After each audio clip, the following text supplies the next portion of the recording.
શરૂ કરીએ ને પંચમભાઈ? હા, આપણે લાઈવ થઈ ગયા છીએ.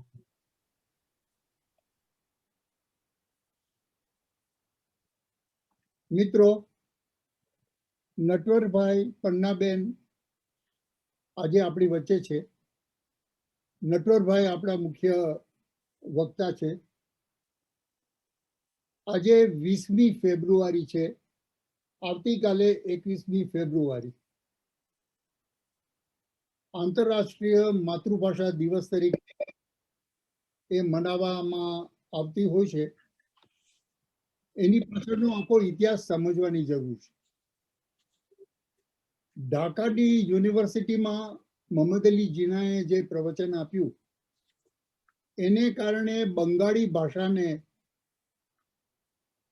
જે સામનો કરવાનો થયો અને વિદ્યાર્થીઓ અને બંગાળીઓ જે રીતે શેરીઓમાં આવ્યા, આંદોલન થયું,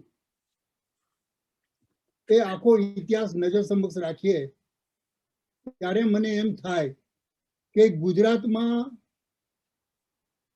પેલા બિલાડીના ટોપાની પેઠે ચારે તરફ ફૂટી નીકળેલા આ તે સંસ્થાઓ, વ્યક્તિ વગેરે આવતીકાલે જે કાર્યક્રમો કરવાના છે એ ભલા ગુજરાતીને સાચવવા માટે શેરીઓમાં જશે ખરા?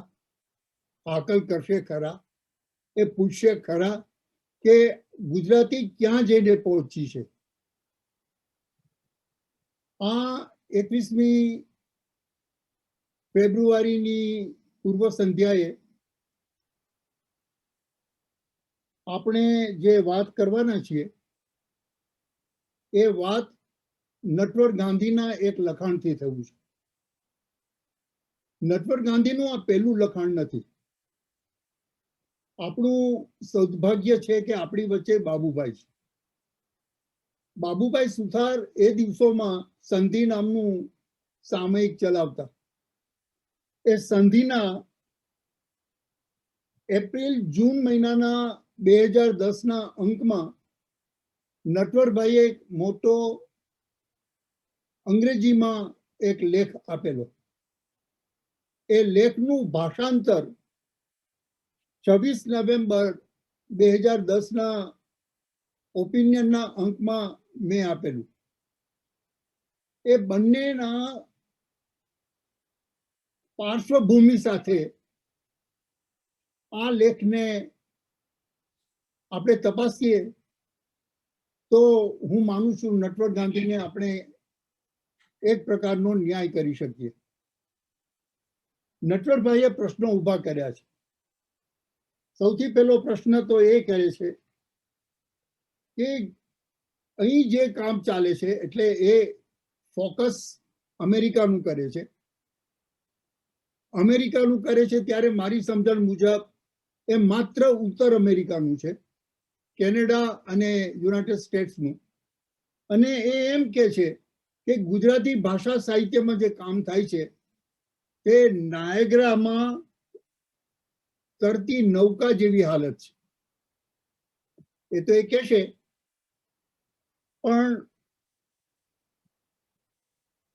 નટવર ગાંધી ઘણા બધા વખતથી અમેરિકા છે.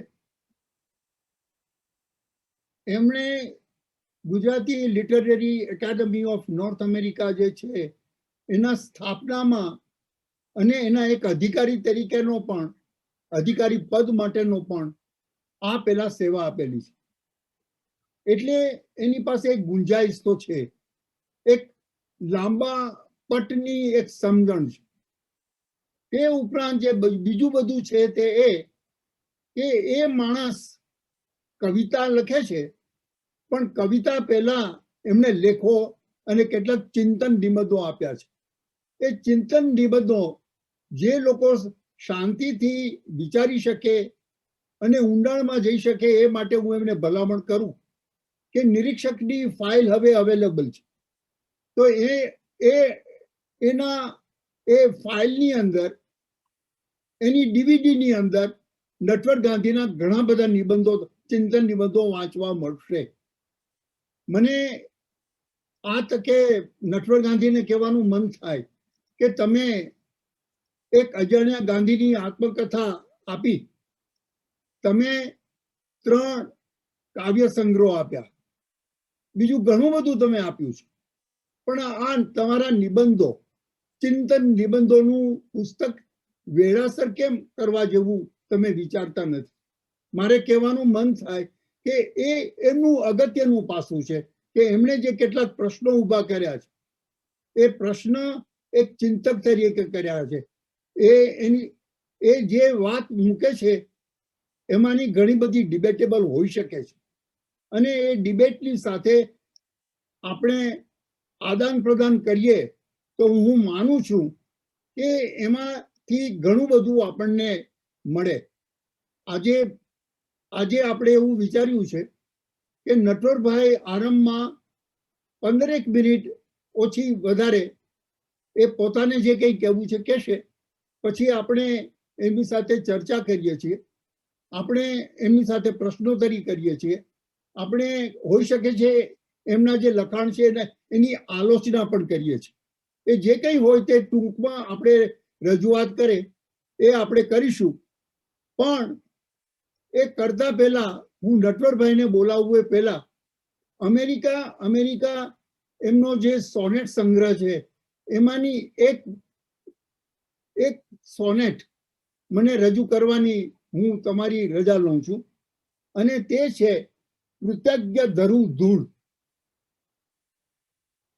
પીછાણ ઘણી આછી, જાણી નથી તોય આવી પડ્યો. અકિંચન હું આમ તેમ, અથડાઈ આવી ચડ્યો. ઉદાર હૃદયે સ્વીકાર મુજનો કર્યો, ને વળી કર્યું ભરણ, પૂર્ણ પોષણ કર્યું, દીધું શિક્ષણ. થયો દ્વિજ અહીં વળી, જીવન પાઠ જા ભણી. ઉગાડી સહુ બારણા, દઈ બતાડી સીડી કહ્યું.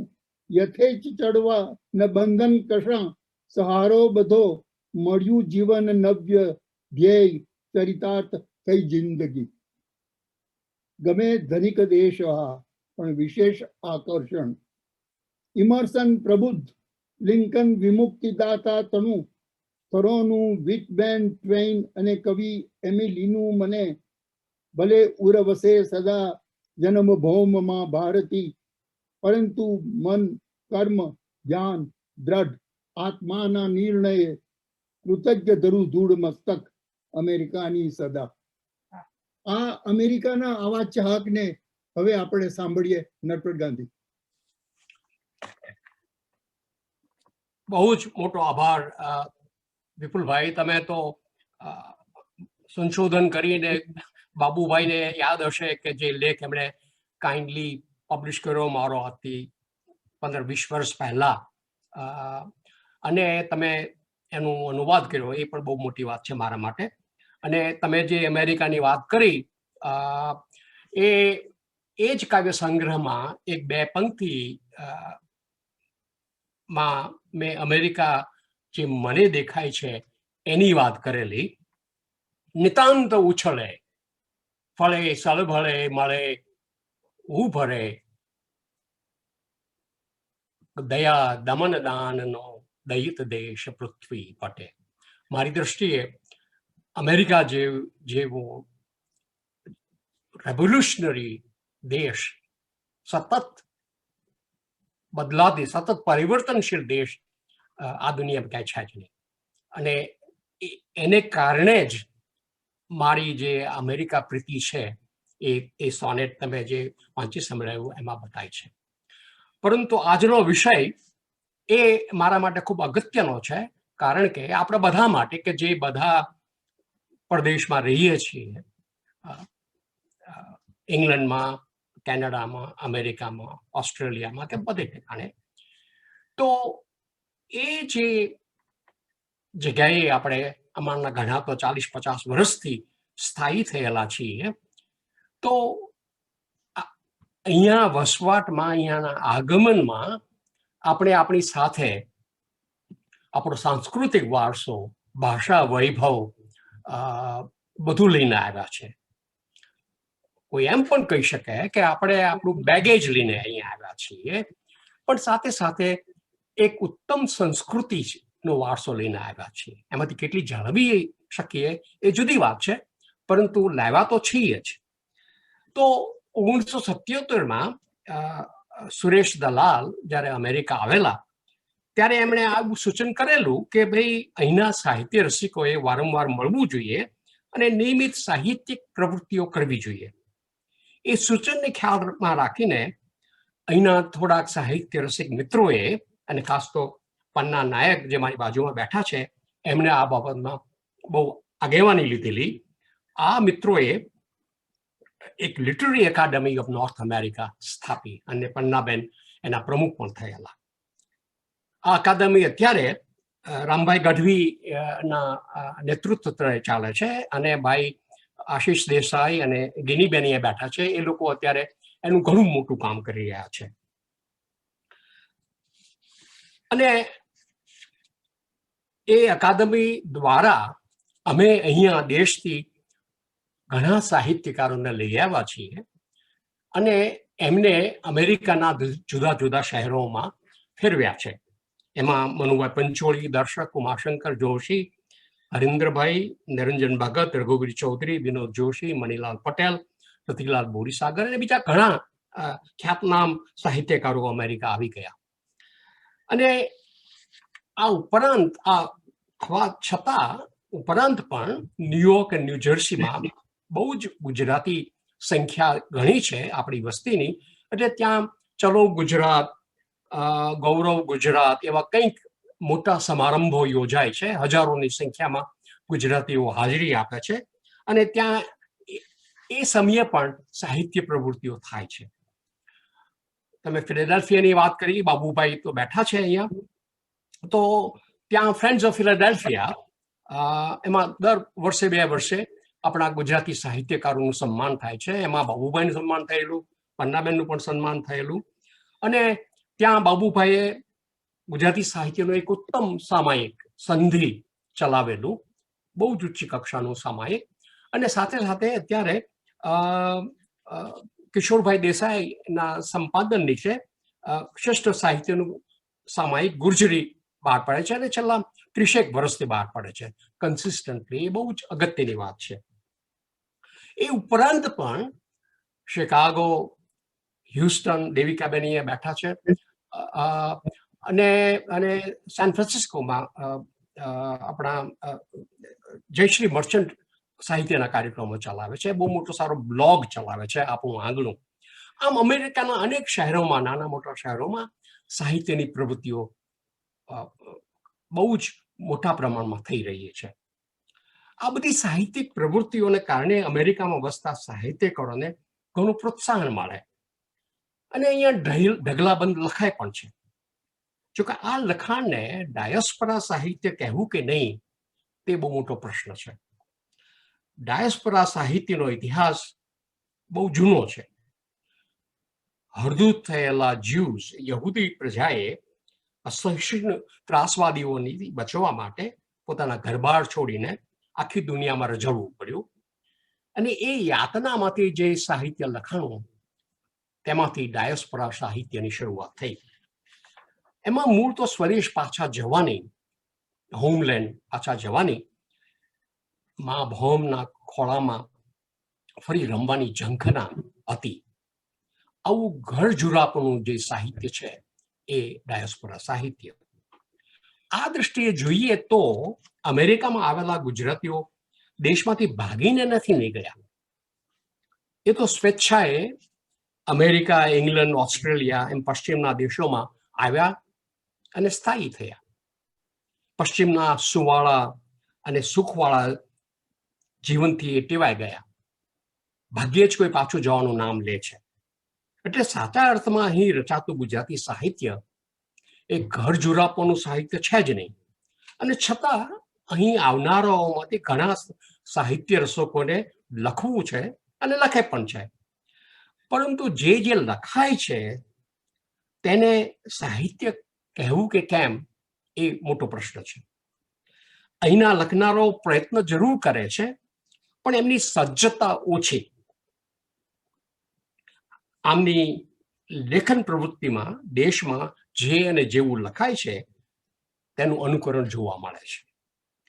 એ જ ગીત અને ગઝલનો રાફડો, એ જ વિષયો રાધા, કૃષ્ણ, ગોપી, રામ, શબરી, પાનકર, ટહુકો, માટીની મહેક વગેરે વગેરે, અને વધુમાં ઘર ઝુરાપાની બોદીની વાતો.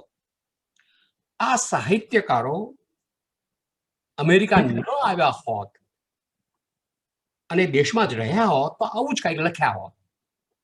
જે દેશમાં અને સમાજમાં દાયકાઓથી વસે છે અહીંયા પશ્ચિમમાં, એના વાતાવરણનો એમને કોઈ સ્પર્શ જ થયો નથી. છતાં એમને કવિ થવું ગમે છે, તેમાં તે ગ્લેમર જુએ છે. પણ સાહિત્ય સર્જન માટે જે તૈયારી કરવી પડે, જે વાંચવું પડે, જે લખ, છેક, ભૂંસ કરવું પડે, તે એમને માન્ય નથી. અંગ્રેજી કે વિશ્વ સાહિત્યની વાત બાજુમાં મૂકો, એમને અગત્યનું ગુજરાતી સાહિત્ય પણ વાંચ્યું નથી. દેશના શ્રેષ્ઠ સાહિત્યકારોમાં અહીં લખાતા સાહિત્ય વિશે બહુ ઊંચો અભિપ્રાય છે નહીં, પરંતુ આ સાહિત્ય વિશે પ્રમાણિક વિવેચન જોવા મળતું નથી. આ કારણે અહીં લખનારાઓ પોતે કવિ કે લેખક હોવાના ભ્રમમાં રહે છે. વધુમાં દેશના કેટલાક સાહિત્યકારો, વિવેચકો, સંપાદકો, સંયોજકો વગેરે પોતાના સ્વાર્થ માટે અહીંના કવિ લેખકોની નામના મેળવવાની તીવ્ર ઘેલછાનો લાભ લે છે. દેશના આ સાહિત્યકારોને વારંવાર અમેરિકા આવવું છે, વગર ખર્ચે લાંબો સમય અહીં રહીને અમેરિકન આતિથ્ય માણવું છે. બદલામાં તેઓ અહીંના કવિ લેખકોને સાહિત્યની ગુણવત્તા વગરના પુસ્તકો પબ્લિશ કરી આપે છે, એમને અવોર્ડ અપાવી આપે છે, દેશમાં એમના કાર્યક્રમો કરી આપે છે, અને આવી બધી વ્યવસ્થા એક લેવડ દેવડના સંબંધે થાય છે. આ વાટકી વ્યવહારના અહીંના લખનારાઓ હરકપદુડા થઈ એટલો જ ભાગ લે છે. દેશના મુલાકાતી સાહિત્યકારોનું હોંશે હોંશે આતિથ્ય કરે છે. વધુમાં પોતે પૈસે ટકે સુખી હોવાથી ગાંઠનું ગોપીચંદન કરીને પુસ્તકો છપાવે છે. પ્રકાશકો માટે આ તો ભાવતૃત્વને વૈદ્ય કીધું એવું થયું. અહીંના સાહિત્યકારોને મુખ્યત્વે ખ્યાતિ, નામના જોઈએ છે, માન સન્માન જોઈએ છે. દેશમાં જ્યારે ત્યારે સાહિત્ય સમારંભોમાં પોળા થઈને બેસવું હોય છે. સ્ત્રી સાહિત્યકારોને નવી ફેશનની સાડી પહેરી મેકઅપ કરીને ગીત ગઝલ ગાવા વાંચવા હોય છે. આ પ્રપંચમાં બંને બાજુ રાજી રહે છે, માત્ર સાહિત્યને જ હાનિ પહોંચે છે. અને હવે તો કોરોના વાયરસને કારણે સાહિત્યના કાર્યક્રમો, ખાસ કરીને કવિ સંમેલનો પ્રમાણમાં ઝૂમ ઉપર થવા લાગ્યા છે. દર શનિ રવિએ આવા કાર્યક્રમો થતા હોય છે. ઝૂમની ટેકનોલોજીને કારણે એનું ઓડિયન્સ પણ દેશના સીમાડાઓ વટાવીને આંતરરાષ્ટ્રીય થયું છે. દેશના સાહિત્યકારો હવે માત્ર અમેરિકા જ નહીં, પણ દુનિયાના બીજા સમૃદ્ધ દેશોમાં પણ પોતાની ઝાળ પાથરે છે. જેમ આપણે અમેરિકાના કવિ લેખકોને લલચાવ્યા છે, તેવી જ રીતે અન્ય દેશોમાં પણ એમની આ રમત રમાય છે. જ્યાં જ્યાં આપણા સાહસિક અને સમૃદ્ધ ગુજરાતીઓ વસ્યા છે, ત્યાં બધા આપણા વેપારી સાહિત્યકારો પહોંચી જાય છે. હું અમેરિકામાં ગુજરાતી ભાષા અને સાહિત્યનું ઉજ્જવળ ભવિષ્ય જોતો નથી, કારણ કે અહીંની સાહિત્યિક પ્રવૃત્તિઓ એ અમેરિકામાં વસતા ગુજરાતીઓની પહેલી પેઢીની જ રમત છે. વધુમાં અહીંની સંસ્થાઓ દ્વારા ગુજરાતી સંસ્કૃતિ અને ભાષા અને સાહિત્ય જાળવવા જે કંઈ પ્રયત્નો થઈ રહ્યા છે, તે મુખ્યત્વે ઉપર છલ્લા અને અધકચરા છે. આ બધામાં પહેલી પેઢીના ભારતીયોના વિદેશવાસના વલખા સિવાય મને બીજું કંઈ દેખાતું નથી. અહીં કાર્યક્રમોમાં જઈએ તો એક વાત સ્પષ્ટ થાય છે કે એમાં હાજર રહેલા લોકો બહુધા 60-70ની ઉંમરના પહેલી પેઢીના ઇમિગ્રન્ટ્સ હોય છે. આવા કાર્યક્રમોમાં સરખી ઉંમરના ગુજરાતીઓને હળવા મળવાની અને એમની પરાય ભૂમિમાં થોડી ધરપત મળે છે. પોતે ગુજરાતી ભાષા અને સાહિત્ય અહીં ટકાવી રાખે છે એવો આભાસ પણ એમને થાય છે. આ બાબતમાં દેશમાંથી આવતા સાહિત્યકારો એમને પ્રોત્સાહન આપે છે અને એમનો આ ભ્રમને જાળવી રાખે છે. દેશમાં જે કાંઈ અને જેટલું કાંઈ વાંચતા હતા તે અહીં વાંચવું અને ત્યાં જે કવિ લેખકોને સાંભળતા હતા તેમને અહીં બોલાવીને સાંભળવા, એમાં જ એમની સાહિત્ય પ્રતિ સમાઈ જાય છે. જ્યારે અહીંની મહાન યુનિવર્સિટીઓમાં અને સંસ્થાઓમાં અમેરિકનો દ્વારા ભારતીય સાહિત્ય અને સંસ્કૃતિ સમજવા અને સમજાવવા જે પ્રયત્ન થઈ રહ્યા છે તેનાથી આપણા ગુજરાતીઓ મોટા ભાગે અજાણ છે. સૌથી અગત્યનો પ્રશ્ન એ છે કે અમેરિકામાં વસતા ગુજરાતીઓનું ભવિષ્ય શું છે? પોતે ક્યાં સુધી દેશના જ ગુજરાતી રહેશે? આ બાબતમાં ઉમાશંકર જોશીનો પ્રશ્ન અહીંના ગુજરાતીઓને વધુ લાગુ પડે છે. એ તે કેવો ગુજરાતી જે હો કેવળ ગુજરાતી. ઉપરાંત આ ગુજરાતીઓ એમના સંતાનોના અમેરિકનાઇઝેશનમાં શું ભાગ ભજવવાના છે? દરેક ઇમિગ્રન્ટ પ્રજાની પહેલી પેઢી પોતાની વિશિષ્ટ સંસ્કૃતિ અને ભાષા સાહિત્ય જાળવી રાખવા પ્રયત્ન કરે છે. તેમ આ ગુજરાતીઓ આવી પ્રવૃત્તિઓ કરે તેમાં કંઈ નવાઈ નથી. પરંતુ આ સાહિત્યિક પ્રવૃત્તિઓ, સાહિત્યકારો, સુગમ સંગીતકારો વગેરેનું મહત્વ જ્યાં સુધી આ પહેલી પેઢી હયાત છે ત્યાં સુધી જ છે.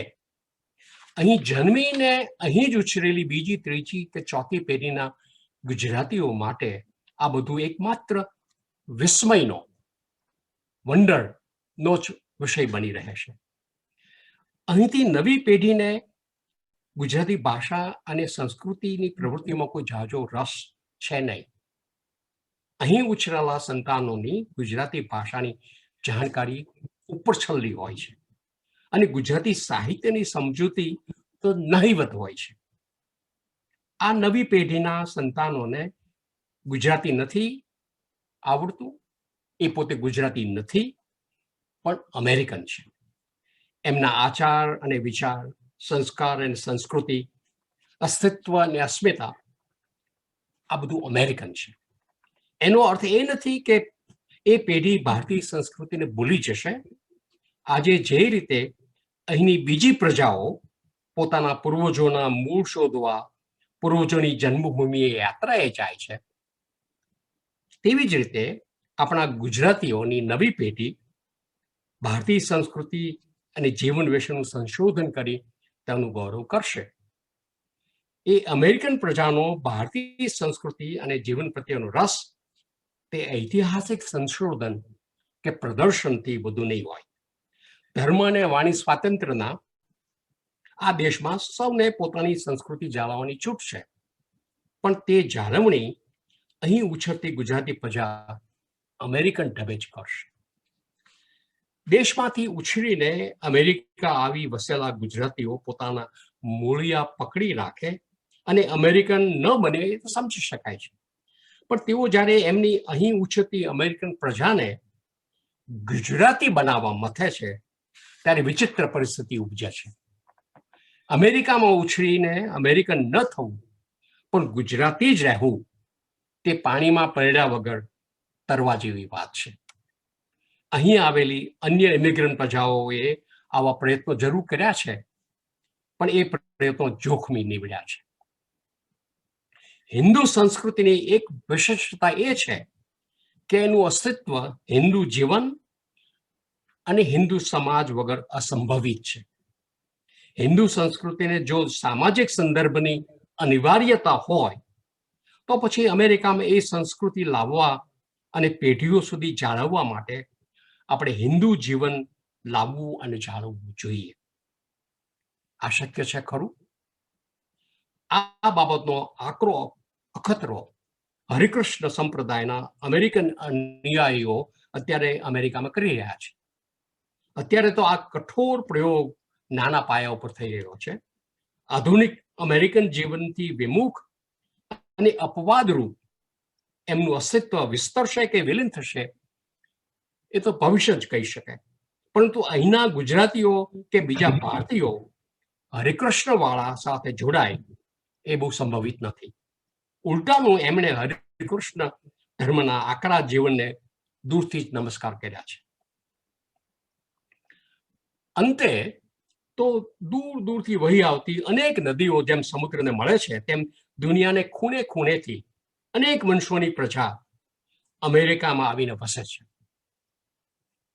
અમે અહીંયા કહીએ છીએ this is the country of immigrant. બધા લોકો બહારથી જ આવેલા છે. નદીના મુખ આગળ સમુદ્રના પાણી ભલે નદીનો રંગ બતાવે, પરંતુ જેમ જેમ સમુદ્રમાં દૂર જઈએ તેમ બધું એકરસ થાય છે. એ પાણી નદીના મટીને સમુદ્રના બને છે. પહેલી પેઢીના ગુજરાતી ઇમિગ્રન્ટ્સ આજે નદીના મુખ આગળના પાણી સમાન છે. એટલે એમની વિશેષતા, એમની ગુજરાતીતા હજી સ્પષ્ટ દેખાય છે. પણ એમની ભવિષ્યની પેઢીઓ તો અમેરિકન મહાસમુદ્રમાં ક્યાંય એકાકાર થઈ ગઈ હશે. બીજી પ્રજાઓ આ રીતે જ ધીમે ધીમે અમેરિકન બની છે. અમેરિકનાઇઝેશન ના ઐતિહાસિક સત્યને આપણે અહીં ગુજરાતીઓએ તેમજ બીજા ભારતીયોએ ના છૂટકે સ્વીકારવું પડશે. વિશાળ નાયાગ્રા નદીના ધસમસતા પ્રવાહમાં કોઈ નાનકડી નૌકા જેમ લાંબો સમય તરી ન શકે, તેમ અમેરિકાના ભરખી જતા મેલ્ટિંગ પોટમાં ગુજરાતી ભાષા કે સાહિત્ય પહેલી પેઢીથી આગળ જાજો સમય ટકી રહે એમ મને લાગતું નથી. Thank you. નટવરભાઈએ આખી ભૂમિકા રજૂ કરી. એમણે પ્રશ્નો ઘણા બધા ઉભા કર્યા છે. એક બે ત્રણ મુદ્દા હું રજૂ કરી લઉં. મારા જૂના મિત્રો સાહિત્ય અકાદમી સાથે જે સંકળાયા છે, વિજયાબેન હાજર છે, ભદ્રાબેન હાજર છે, એમને યાદ હશે એ બેઠકમાં પન્નાબેન પણ હાજર હતા. 1994ની વાત કરું છું. અહીં અમે જે અમારી ચોથી ભાષા સાહિત્ય પરિષદ કરેલી, એ વખતે ભીખુ પારેખે એક વક્તા તરીકે જ નહીં, એ બેઠકના અધ્યક્ષ તરીકે ડાયસ્પોરાની આખી એક વિભાવના રજૂ કરેલી. એ દિવસોમાં એક વિવાદ હતો નટવરભાઈ. ચંદ્રકાંત બક્ષીને જે ઓળખે છે એ કહેશે કે કેટલું અને કેટલી હદે એ પોતાની રજૂઆતમાં સચ્ચાઈ છે એ પુરવાર કરતા. તો બક્ષીએ હંમેશા કયા કરેલું કે ગુજરાતીમાં સૌથી પહેલો ડાયસ્પોરાનો શબ્દ મેં આપ્યો છે. ધીમે ધીમે આપણે શાંતિથી વિચારીએ તો મને એવું લાગ્યું છે કે એ યશ ભીખુ પારેખને જાય છે. ભીખુ પારેખે જે વિભાવના રજૂ કરી અને નટવરભાઈ તમે જે વિભાવના રજૂ કરી, એ બંને વચ્ચે તાત્વિક ભેદ છે. એમણે ડાયસ્પોરાનો જે અર્થ, એની અર્થ છાયા આજના વાતાવરણને માટે મૂકી આપેલી. અને આજના વાતાવરણમાં તમે જે તે પ્રદેશમાં રહેતા હો, તમારું જે સમાજ જીવન છે, એ સમાજ જીવન સાથેનું તમારું ઓતપ્રોતપણું અને તમને નડેલા ઊભા થયેલા પ્રશ્નો, સવાલો, કોયડાઓ અને જનજીવન, એને વણી લેતું સાહિત્ય આપવું, એવી એક વિભાવના ભીખુભાઈ કર્યા કરે છે. તો જે તમે ઘર જુરાપાની વાત કરો છો, એ ઘર જુરાપાની વાત અને ભીખુભાઈ જે આખી નિતાંત જુદી વાત કરી, એને અમે અમારી અકાદમી અહીંયા એને જુદી રીતે ઉપાડીને એને આ રીતે મૂકે છે અને અમે ઘર જુરાપામાં માનતા નથી. વાત આવી બીજો, એ બીજો મુદ્દો એમાં તમે જે ઉચક્યો એમાં કે જ્યાંથી આવ્યા હોય, દાખલા તરીકે મદુરાઈ, દાખલા તરીકે પ્રીતિ સેનગુપ્તા, કે પછી એવા બીજા નામો આપી શકાય તમારે ત્યાં, કે જ્યાં એ ગુજરાતમાં લખતા હતા. પણ સામે એવા બીજી એક હરોળ છે જેમાં પન્ના નાયક પણ છે, જેમાં ચંદુ પણ છે, એમાં રજની શાહ પણ છે, કે જેમણે એક જુદા જ પ્રકારનું સાહિત્ય આપણને આપ્યું છે. એ તમારા જનજીવનને, સમાજને પકડીને એને વાચા આપતું એ સાહિત્ય આપ્યું છે. આ વાચામાં તમે આનંદરાવ લિંગાયતને પણ લઈ શકશો, અને એ આખી વાત. અને ઇન્દ્ર શાહ, બાબુભાઈ તો બહુ સારી રીતે, મારા કરતા વધુ સારી રીતે કહી શકશે, પણ ઇન્દ્ર શાહનું જે સાહિત્ય હતું, જે પાછળથી એમણે જે આપ્યું, એમાં જે અનુભવ હતો, અથવા ન્યુયોર્કમાં પેલા મિત્ર બહુ જ નાની ઉંમરે ગુજરી ગયા, અત્યારે યાદ કરું છું એ નામ, જેમને હું માનું છું કે એ એક જ નિબંધ ગુર્જરીમાં આપ્યો, માવાણી ના યાદ આવશે મને. એમણે એક નિબંધ આપ્યો. એ નિબંધની અંદર જે તમારા જનજીવનનું એક વિધેયક પાસું આપ્યું હતું, એને તમે શું કહેશો? એ ઘર જુરાપાનું સાહિત્ય નથી. તો એના વિશે નટવરભાઈ તમે કંઈ કહો. આ તમારી વાત સાચી છે કે અહીંયા જે લખાય છે એને ડાયસ્પોરા કહેવું કે નહીં, અને મેં જે લિંકેજ આપ્યું કે ભાઈ ડાયસ્પોરા માં જે જન્મભૂમિ, જે માતૃભૂમિનો વિરહ છે એની વાત આવે, અને એમાં જે ઝંખના છે પાછું જવાની, એને કારણે આ ડાયસ્પોરા ઊભું થયું સાહિત્ય. એ દ્રષ્ટિએ આપણું અત્યારનું ગુજરાતી સાહિત્ય અહીંયા લખાય છે એ ઘર જુરાપોનું સાહિત્ય નથી, કારણ કે આપણે કાંઈ પાછું જવું છે જ નહીં.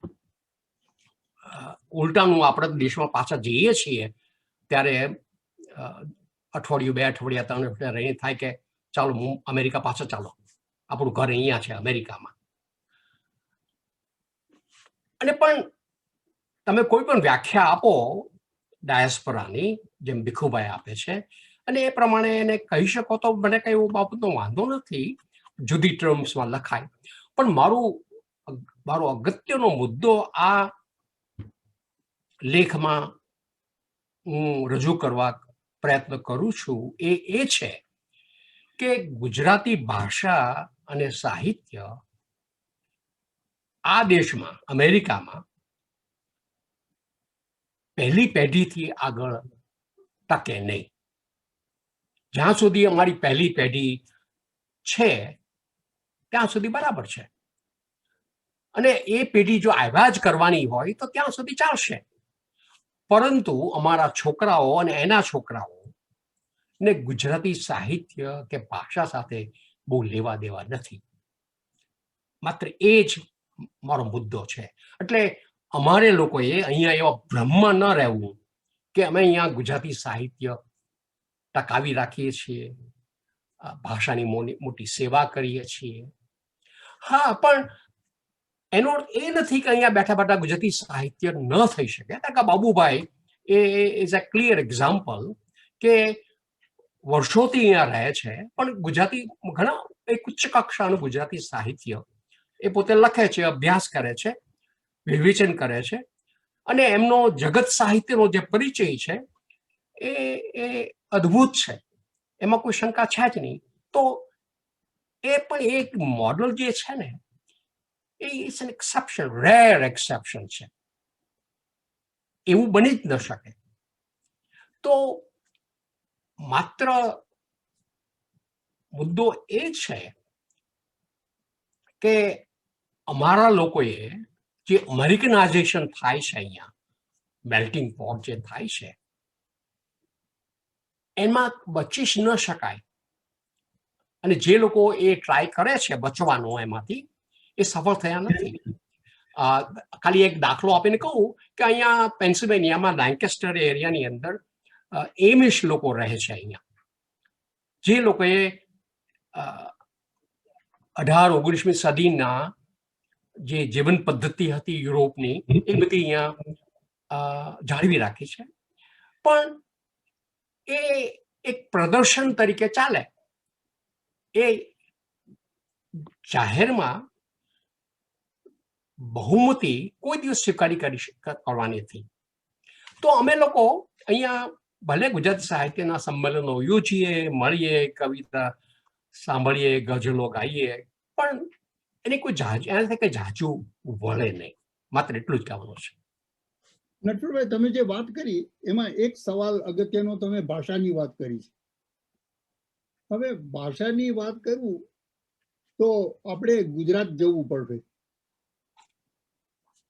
ગુજરાતમાં તો ગુજરાતી ત્યાંના મુખ્ય પ્રવાહમાં છે, અને છતાં છેલ્લા 2 વર્ષથી એની મેટ્રિકની પરીક્ષાનું જે પરિણામ આવે છે એ કેમ 30% નીચું છે? અને આ એક બહુ સારી વાત તમે કહી છે. પણ વિચાર કરો કે હું જ્યારે મુંબઈમાં હતો ત્યારે મુંબઈમાં જે બધી ગુજરાતી શાળાઓ હતી, અમૂલ કમિચન વોઝ ધ બેસ્ટ એક્ઝામ્પલ.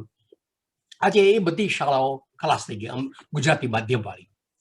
અને અમદાવાદમાં કે મોટા શહેરોમાં ગુજરાતી મા બાપો પોતાના દીકરાઓને દીકરીઓને અંગ્રેજી માધ્યમની શાળામાં મૂકે.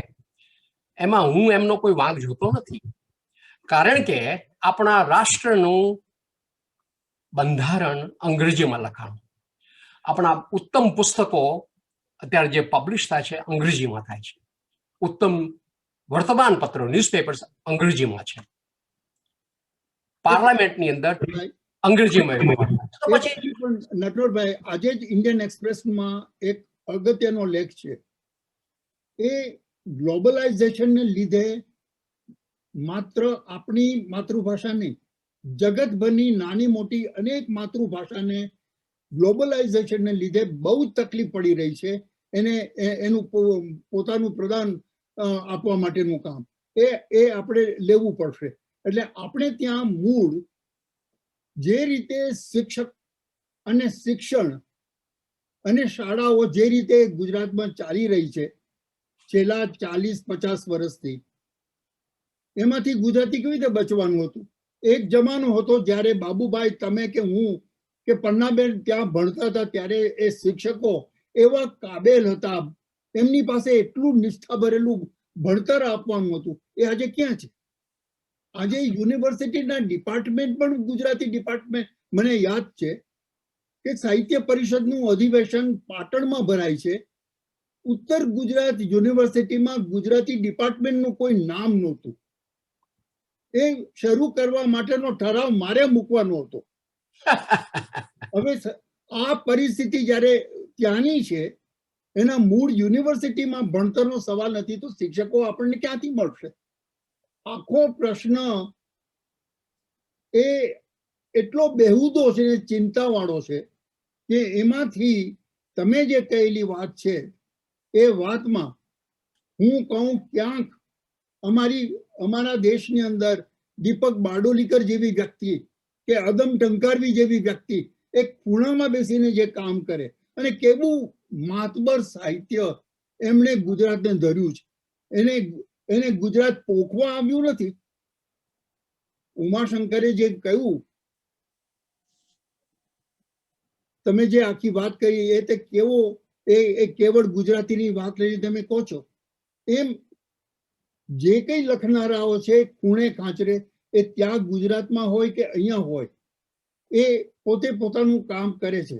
પણ આજે પુસ્તક પ્રકાશનની તમે જે વાત કરી, એ પુસ્તક પ્રકાશન હવે ગુજરાતમાં પણ, મુંબઈમાં પણ એમણે પોતાના પૈસા જોડીને કરવું પડે એવી પરિસ્થિતિ છે. હવે આવી હાલતમાં જે ટક્યું એ ટક્યું.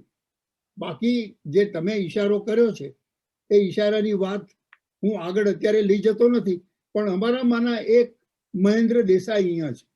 મહેન્દ્ર દેસાઈને હું વિનંતી કરું કે એ એમનું જે કંઈ કહેવું હોય કે, અને નટવરભાઈને પ્રશ્ન કરે. મહેન્દ્રભાઈ.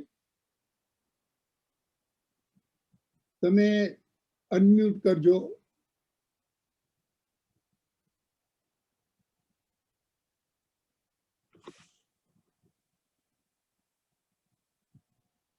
પંચમભાઈ, મહેન્દ્રભાઈને અનમ્યુટ.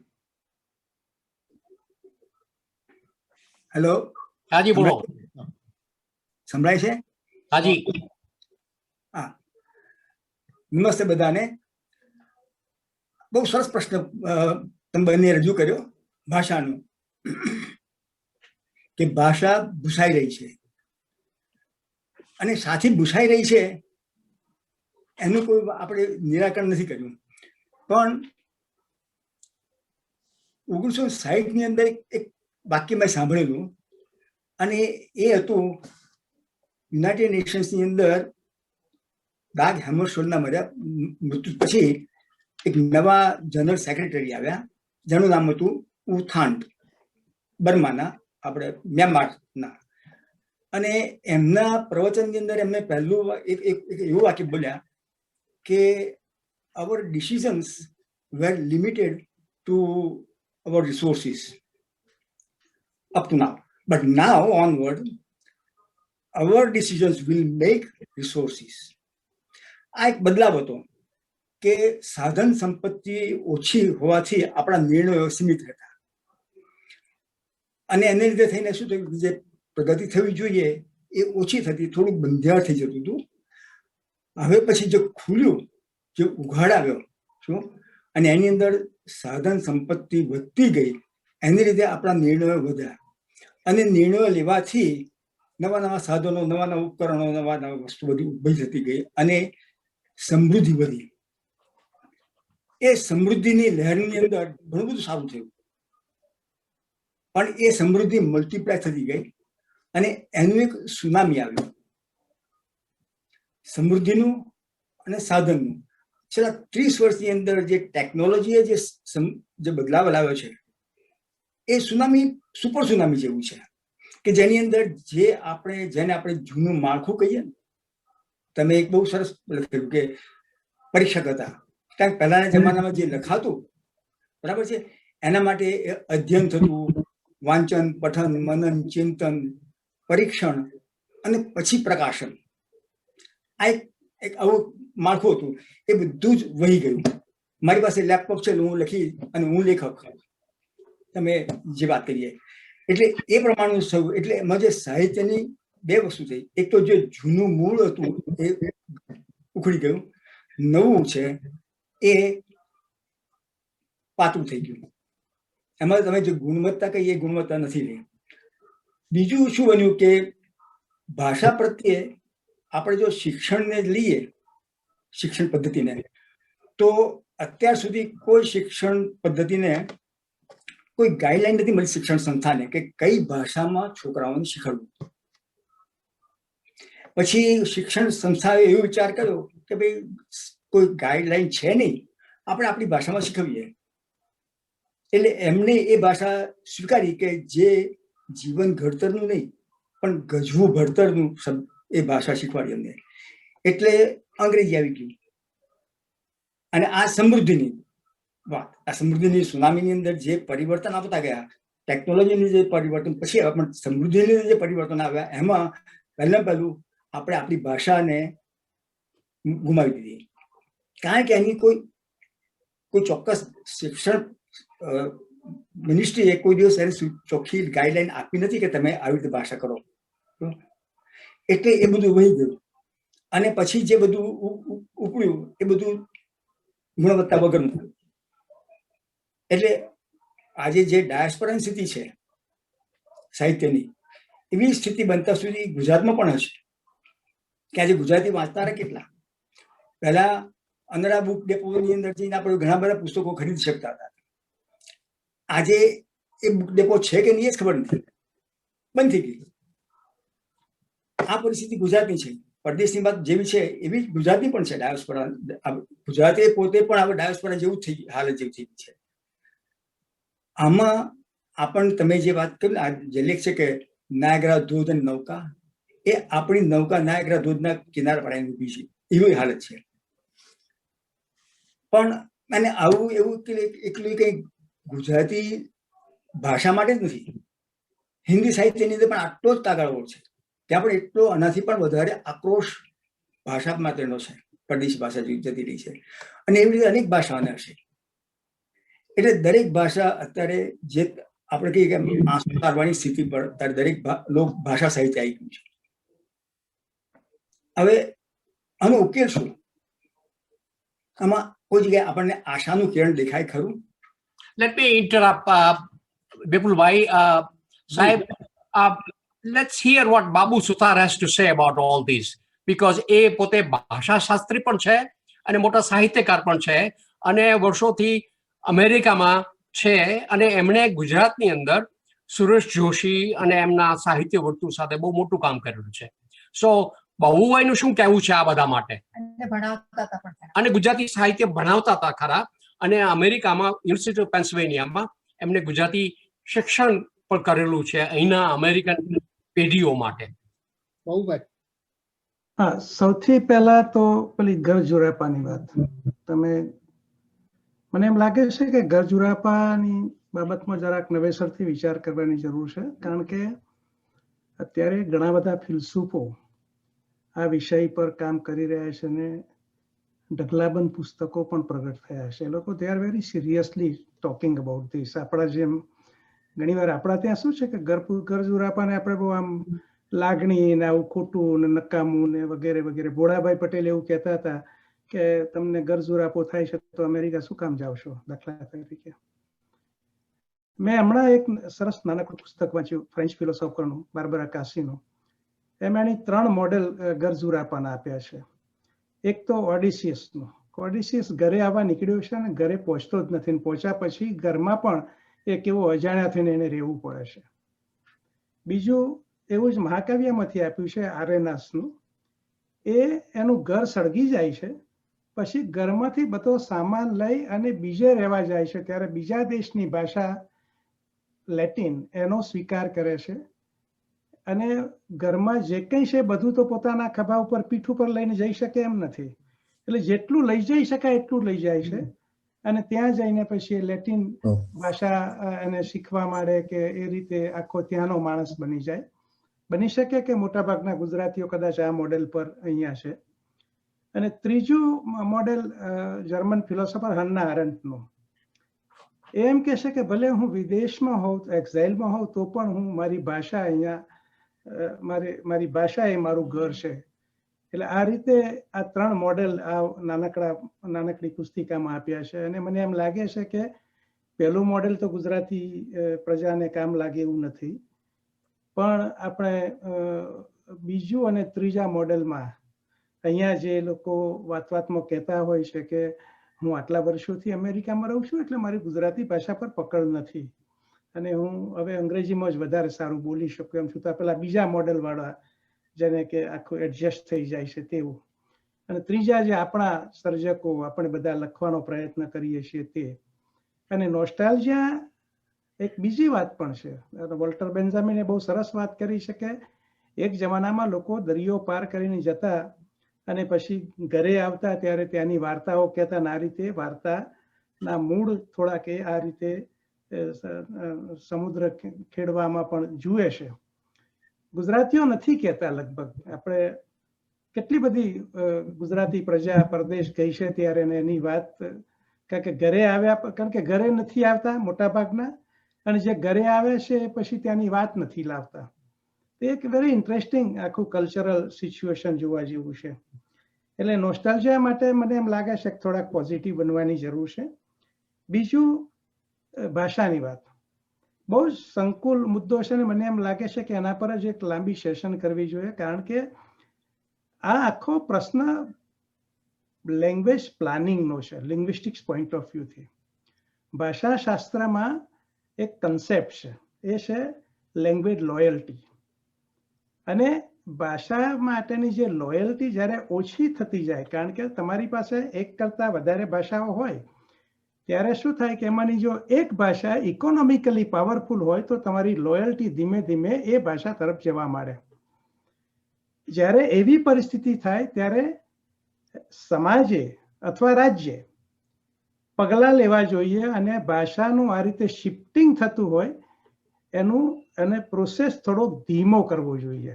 બિલકુલ બંધ તો કરાય જ નહીં, કારણ કે એ ઇમ્પોસિબલ. એ ધીમો કરવા માટે કાં તો તમારે તમારી ભાષાને ઇકોનોમિકલી સ્ટ્રોંગ બનાવવી જોઈએ, કલ્ચરલી રિલેવન્ટ બનાવવી જોઈએ. પણ એવું કશો કોઈ પ્રયત્ન આપણા સરકારોએ કર્યો નથી, ક્યારેય કર્યો નથી. જે કંઈ છે તે પ્રજા પણ ધીમે ધીમે પછી આખો એ નથી કરતી. એટલે લેંગ્વેજ પ્લાનિંગનો મુદ્દો જે છે એ બહુ મહત્વનો છે. અને હવે તો લગભગ એ થાય એમ જ નથી. વર્ષો પહેલા મેં વલ્લભ વિદ્યાનગર યુનિવર્સિટીમાં એક પ્રપોઝલ મૂકેલું કે Gujarati language development and planning નામની એક ઇન્સ્ટિટ્યુશન ઊભી કરીએ. અને એ લોકોએ જાહેરાત પણ કરેલી કે બાબુ સુથાર ડાયરેક્ટર બનશે અને આ રીતે આપણે એક સંસ્થા ઊભી કરીએ છીએ. પછી કેટલાક માણસો વચ્ચે પડ્યા અને આખો પ્રોજેક્ટ કેન્સલ થઈ ગયો કે બાબુભાઈ તો આ બધું શું કામ કરવાના છે. એ જ રીતે મેં ઘણા લોકો સાથે આ પ્રયત્ન કર્યો છે. ઘણા સમૃદ્ધ માણસો મારી સાથે સંમત પણ થયા છે, પણ પાછળથી કહેશે કે ના બાબુભાઈ જવા દો, આ કામ કરવા જેવું નથી. વચ્ચે કોઈ ગુજરાતી આપણા સોફ્ટવેરના બહુ મોટા માણસ છે, બજોપતિ, એમણે પણ કહેલું કે હું શું કામ ભાષા પર પૈસા ખર્ચું. Very interesting question. શા માટે? એટલે ગુજરાતી ભાષાનું ધોવાણ થઈ રહ્યું છે, હકીકત છે. આ ધોવાણ અટકાવવા માટે ભાષાશાસ્ત્રીઓ પગલાં લઈ શકે એમ છે, એ પણ એક હકીકત છે. પણ ગુજરાતી પ્રજાને કે ગુજરાતી સરકારને, ગુજરાત સરકારને એની કોઈ ચિંતા નથી. એ એક ત્રીજી હકીકત છે. એટલે આ પરિસ્થિતિમાં મને લાગે છે કે ઇટ્સ વેરી ડિફિકલ્ટ. એટલે કદાચ અત્યારે જે ધોવાણ થઈ રહ્યું છે હજી વધારે એક્સ્ટ્રીમ પર જશે એવું મને લાગે છે. ત્રીજો મુદ્દો મને એક જે કહેવો છે તે કે અહીંની જે ડાયસ્પોરા પ્રજા, ગુજરાતી પ્રજા છે, એમાં ધર્મ ઘણો સચવાયો છે. દિવસે દિવસે ધર્મ વધારે ને વધારે સચવાતો જાય છે. મંદિરો બનતા જાય છે, સાધુ મહારાજાઓ આવતા જાય છે, મહાત્માઓ બધા આવતા જાય છે. એટલું જ નહીં, ઇવન પોલિટિકલ આઈડિયોલોજી અહીંયા પેરેલલ ચાલતી થઈ ગઈ છે, જે ભારતમાં ચાલે છે. તો ભાષા અને લિટરેચરમાં કેમ આવું નથી થતું? એનું આખી એક સોશિયોલોજીકલ તપાસ કરવા જેવી છે, ભાષા સમાજશાસ્ત્રીય તપાસ કરવા જેવી છે કે ગુજરાતી ભાષા, ગુજરાતી પ્રજાનું સમાજશાસ્ત્ર એવું તો કેવું છે કે હું હિન્દુત્વના નામે અહીંયા સંસ્થાઓ ઊભી કરી શકું, પણ ગુજરાતીના માટે એક ડિપાર્ટમેન્ટમાં ગુજરાતી વિભાગ પણ નથી ઊભો કરી શકતો. તો આ કયા પ્રકારની સિચ્યુએશન છે? એટલે આ ઘણા બધા સાથે બેસીને વિચારવાનો મુદ્દો છે. ભાષાશાસ્ત્રીઓ તો બહુ સ્પષ્ટ છે આ બાબતમાં કે લેંગ્વેજ પ્લાનિંગ બે રીતે થાય, કુદરતી રીતે અથવા તો કૃત્રિમ. અને એમાં કુદરતી રીતે જ્યારે નિષ્ફળ જાય ત્યારે કોઈકે હસ્તક્ષેપ કરવો પડે. અત્યારે નિષ્ફળ જાય છે. Babubhai, let me interrupt. Let me ask વિપુલભાઈ, ત્યાં ઇંગ્લેન્ડની અંદર શું પરિસ્થિતિ છે? મેં અમેરિકાની વાત કરી, ગુજરાતી ભાષા અને સાહિત્યની. તમે તો ત્યાં આટલા વર્ષોથી છો અને ગુજરાતી સાહિત્યની મોટું કામ, ત્યાં બેઠા બેઠા મોટું કામ કરો છો. ઓપિનિયન જેવું આવું સારું મેગેઝિન ચલાવો છો, પ્રિન્ટ અને ડિજિટલ. તો તમારી મનોદશા પ્રમાણે શું ભાવના છે?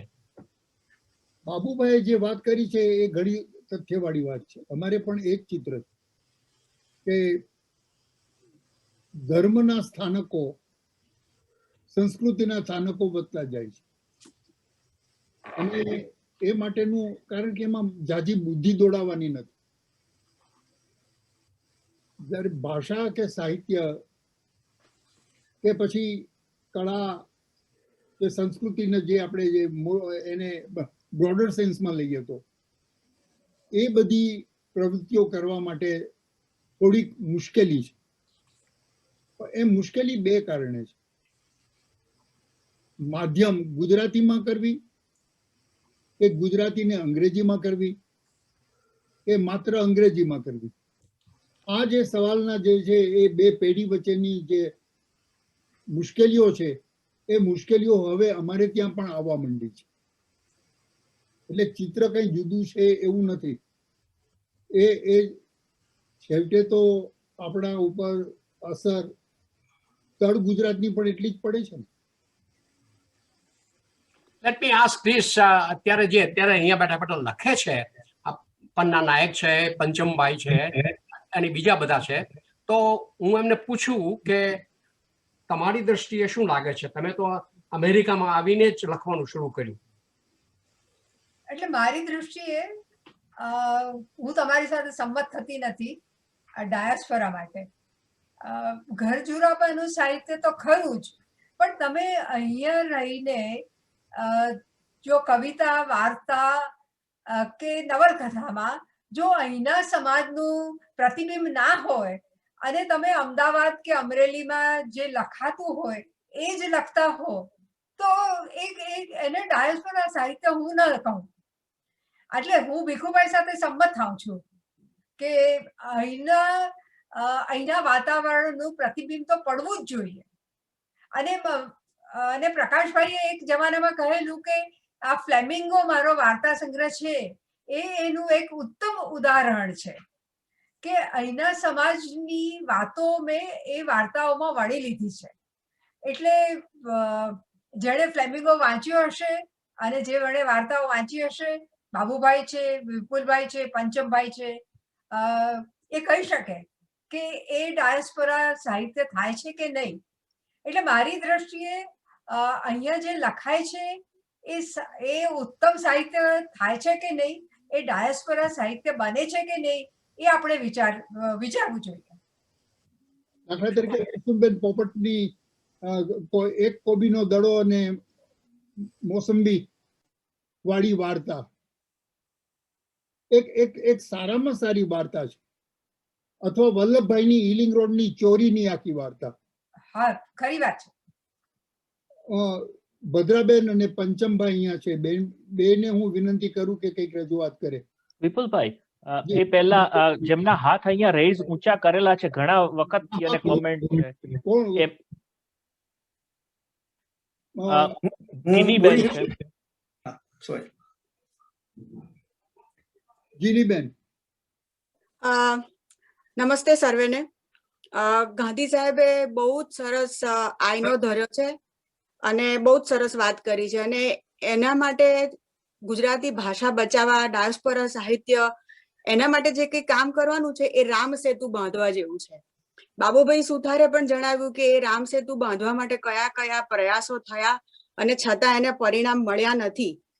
તો જ્યારે અમને બધાને મશાલથી કહેવામાં આવ્યા છે કે અમે લોકો કઈ પણ રીતે થોડું કોઈ પણ રીતે ગુજરાતી ભાષાને, સાહિત્યને માટે થોડું ઘણું યોગદાન આપી ચૂક્યા છે, તો અમારા જેવા મશાલચીઓ માટે જેમ ખિસકોલીએ રામ સેતુ બનાવવા માટે એક નાનો પથ્થર મૂકેલો, તો કોઈ તમે અમને એવા ઉપાયો બતાવો. કારણ કે પ્રશ્નો તો આપણને ખબર જ છે, પણ જો અમે આ પેઢી જો આગળ કઈ નહીં કરીએ તો તમે જે બતાવ્યું છે એ ચિત્ર જ થવાનું છે.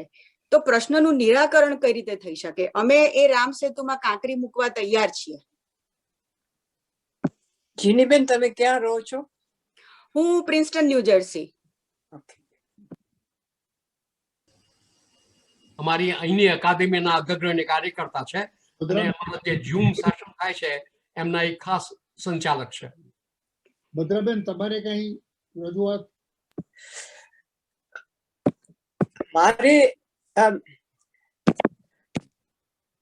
અમે જે પૂર્વ આફ્રિકાથી આવ્યા છીએ એ એક અલગ કોમ્યુનિટી કહેવાય, કારણ કે અમારી પાસે તો ઝુરાપાની વાત છે જ નહીં.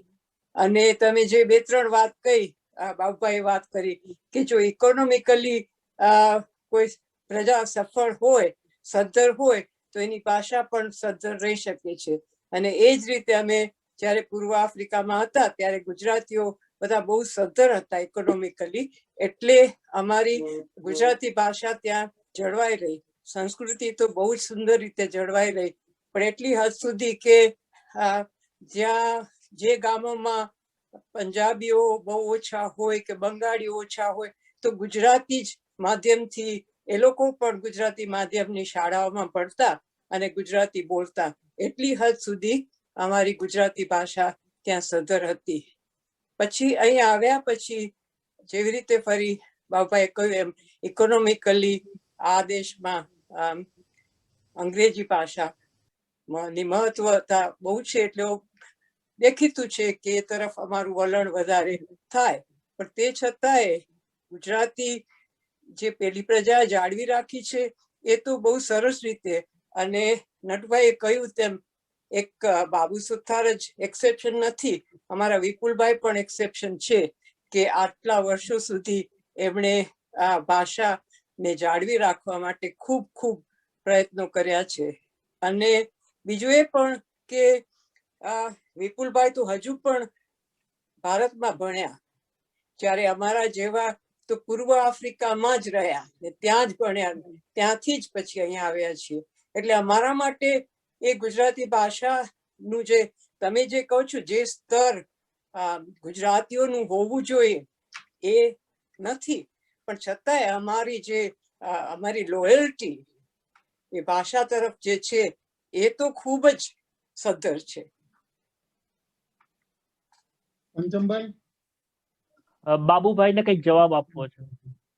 એટલે એક જ વાક્ય કેવું છે કે જે ડબલ માઇગ્રેશન થયું, કારણ કે આફ્રિકાની સામાજિક પરિસ્થિતિ જરા જુદા પ્રકારની હતી, એટલે એક પ્રકારનો રેઝિસ્ટન્સ પણ હતો કદાચ લોકલ પ્રજા સાથેનો, કે અને ટાર્ગેટ ગુજરાતી પ્રજાનો જુદો હતો, એટલે ત્યાં ગુજરાતી ભાષા મેન્ટેન કરવાના બહુ પ્રયત્નો કર્યા, શાળાઓ ઊભી કરી વગેરે વગેરે.